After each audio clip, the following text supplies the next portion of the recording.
competition. This is KOIN Local 6 News at noon. A landslide closes part of I-84, and we're hearing from the man who narrowly escaped with the rocks and mud when they came tumbling down. He calls it the most terrifying experience of his life.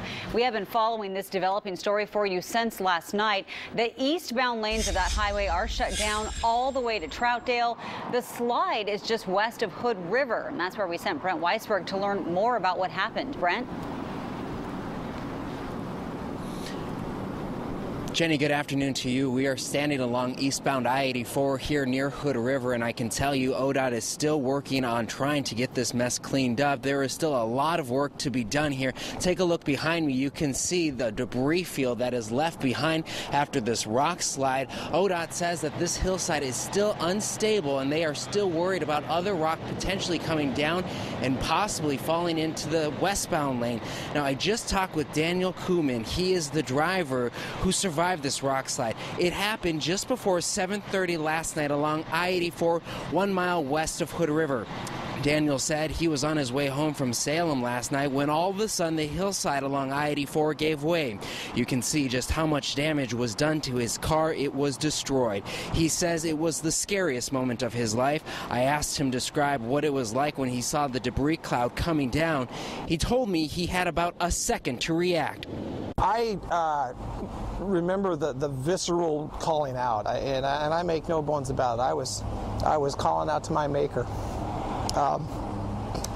It was intense, bone-jarring, shaking, pressure, and then sudden stop.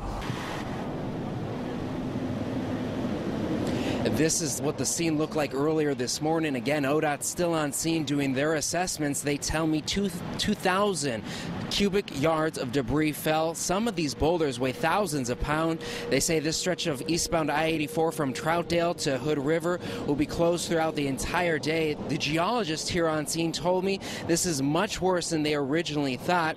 Right now, ODOT says they assume this was all caused by the recent cold and wet weather we've been having. Some of these boulders are 10 feet wide, basically the size of a small vehicle. Remarkably, there are no major injuries, and Daniel tells me he is a little sore, but is now on his way home to Pendleton. ODOT says they need special equipment to come here along I-84 to make sure that those other rocks that are still on this hillside are able to come down safely. They say that is likely going to take several hours. Again, they do not have a timeline on when this will be reopened to the public. Again, eastbound traffic is closed on I-84 from Troutdale all the way to Hood River. Reporting live, I'm Brent Weisberg, KOIN 6 News. All right, thanks, Brent. We are seeing some